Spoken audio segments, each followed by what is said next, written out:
Hi everybody, Jane here. We were talking last night in our online meeting about the first assignment, and I promised you that I would make a video that takes you through it a little bit more than what you can see up here on the subject outline. So let's do that now. So just a little brief talk about it.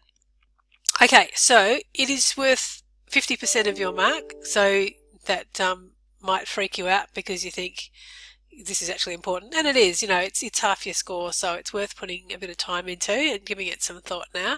Having said that, it's actually not that difficult to do. There's not a great deal of sort of analysis or sort of thinking in it. Is quite a lot of fact finding and pulling together lots of different pieces of information to paint a picture about your community.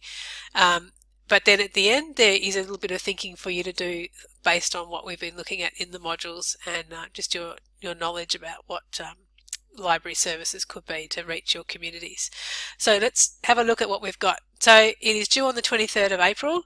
It'll be 2,000 words plus or minus 10%. So I'm terrible with numbers, but I can tell you that that means that you can do 200 words either side of 2,000. So 1,800 or 2,200. I reckon that's right. And you submit it through, there'll be a link in the East's link in the Interact site. So not too hard in terms of how you get it in there. So it's really, like a written document. So we're talking about a Word document here.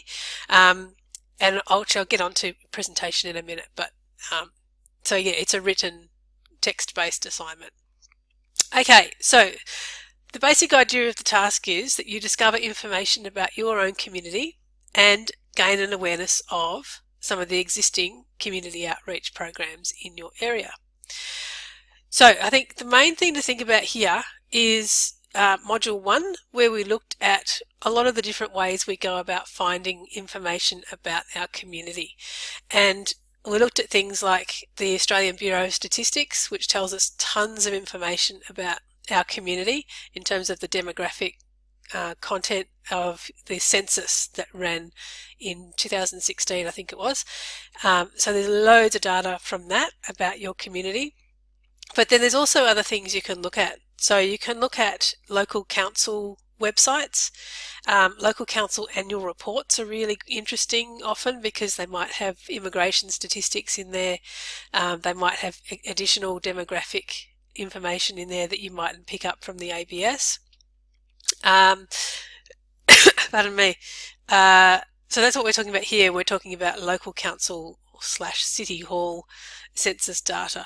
So, and there'll be other resources as well in Module 1. So go back to Module 1 when you start working on this and make a list of all the places you think you might be able to find information about your community and go and check those out and see what information you can pull together.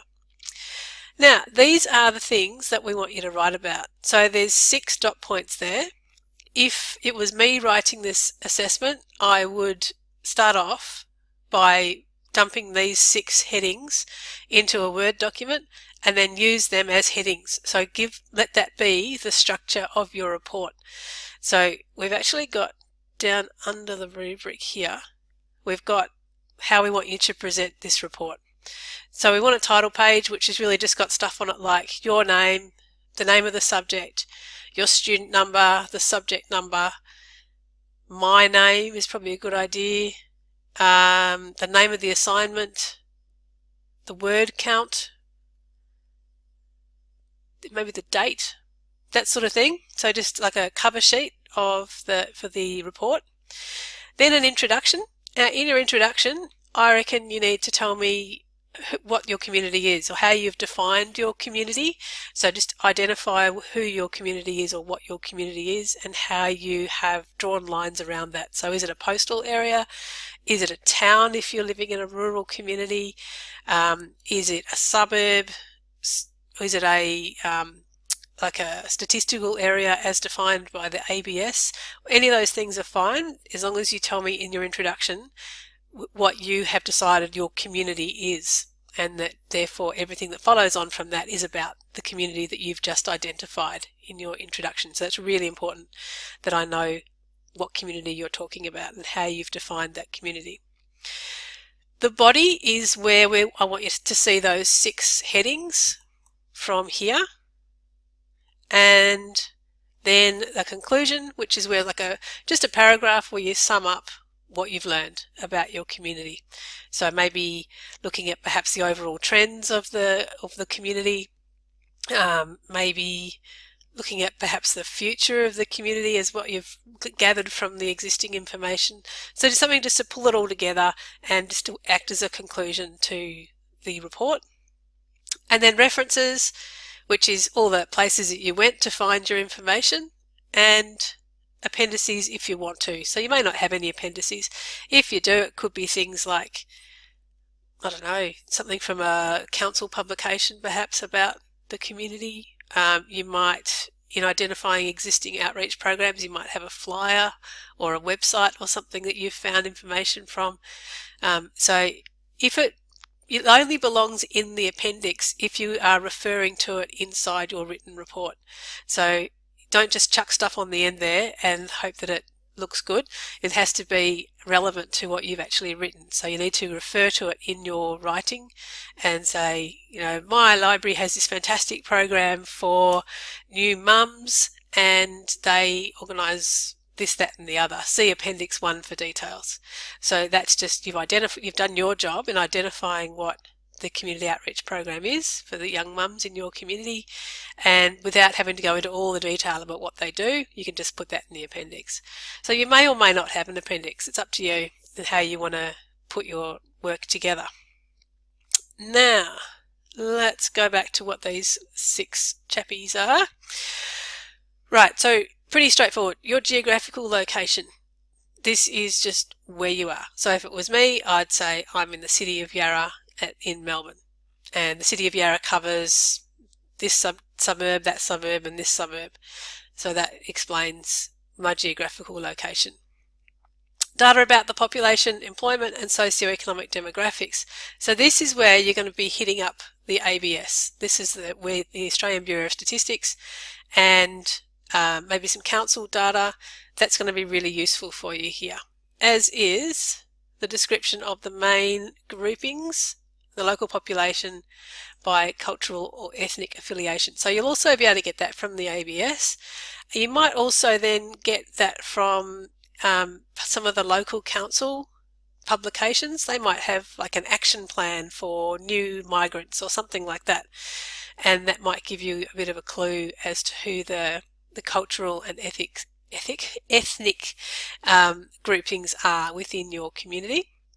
This one here, description of local Indigenous communities within your area. That is likely to come from the Australian Bureau of Statistics as well, but it is also likely to come from your local council. They are likely to have a lot of information on their website about the local Indigenous community. And this little statement here, someone asked about this last night in the meeting, if in parts of the world without Indigenous populations. The question last night was, who would be that person who didn't have an Indigenous population in their community? And that statement is in there because this subject has been offered to people in Hong Kong in the past, and we're actually going to take that out next time we offer this subject, because we now know that they do have an Indigenous population in Hong Kong, the Hakka people, and we talked about that last night. Somebody knew all about that and about their wonderful food. So the Hakka people. But we didn't recognise that when this statement was written. So that is why we were referring to parts of the world without Indigenous populations, because we thought that was Hong Kong, but we now know that was incorrect. So just ignore that. So for us, I think everybody here in this subject, this session is based in Australia, or maybe not. If you're not sure, ask me. I think there's a couple of people who may not be in Australia. If that's the case, you can get in touch and we can talk about Indigenous populations for you guys. Otherwise, if you're in Australia, then of course it's our Indigenous people who you'll be writing about here. And this here, any information about any particular information services tailored for those communities by local government, including but not limited to public libraries. So if we break that sentence down a bit, what I want you to do is to find for me information services tailored to the Indigenous community, whether that comes information services from the library or information services from the local council or local government, or even, just local government, so we're talking councils. So that could be things that the local council runs for the Indigenous community, or it might be something that the library runs, but you need to hunt around for both and just see what you can track down. Now, here, an overview of outreach services currently provided through public libraries. So that should be pretty obvious. You can go to the public libraries that are within your geographical area, your community, and see what they offer. If you can't find anything, you might like to give them a call or pop down there and have a talk to them. But often these things will be up on their websites, or they'll be like, events this month will be listed under there or something like that. So it should be pretty straightforward to hunt that down as well. Okay, so now this section here, so up into these 5 here are really data gathering. They're you going out there doing some hunting, doing some researching, and pulling together lots of bits of data to paint a picture about your community and the community outreach services to that community, and in particular to the Indigenous people in that community. This last one here, identification of at least 3 suitable methods for identifying the needs of your community. One of these must address how you would determine what the needs of the local Indigenous community might have, or ethnic community might have. Okay, so let's look at this in halves. Identification of at least 3 suitable methods for identifying the needs of your community. So what I'd love to see is 3 ways you could find out about your community without referring back to what you've already done. So obviously one would be you could make informed guesses perhaps out of the sort of data.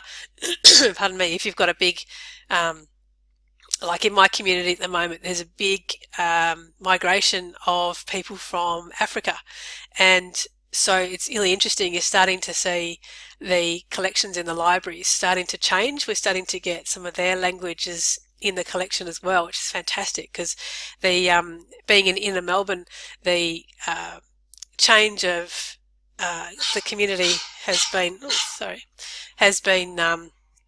very pronounced in that we used to have a lot of Vietnamese immigrants, and the collection in the library is really strong in Vietnamese literature. And now we're looking at some of the African literature. Think about ways that you can identify the needs of your community, and that could be things like observation. It might be looking at some studies that have been done by the local council.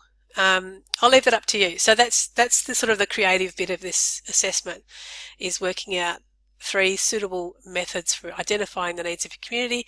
One of those 3 has to be about the local Indigenous community. So that's sort of the tough bit, I guess. Now, have a look at the rubric. The way I use rubrics when I am thinking about how I would approach an assignment, is I read the fail and I think, okay, make sure I don't do that. Read the pass things you need to do and make sure you at least do that. And then anything over that out of these 3 columns is a bonus. So that's how I would approach it. Maybe that's a negative view. Maybe you should start at the top and then work backwards.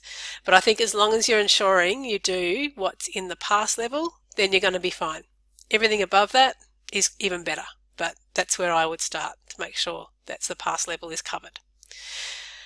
So I think that's all I need to tell you about. There is a template for the report in the resources folder, so you might want to pop over and have a look at that, but it's pretty much just this.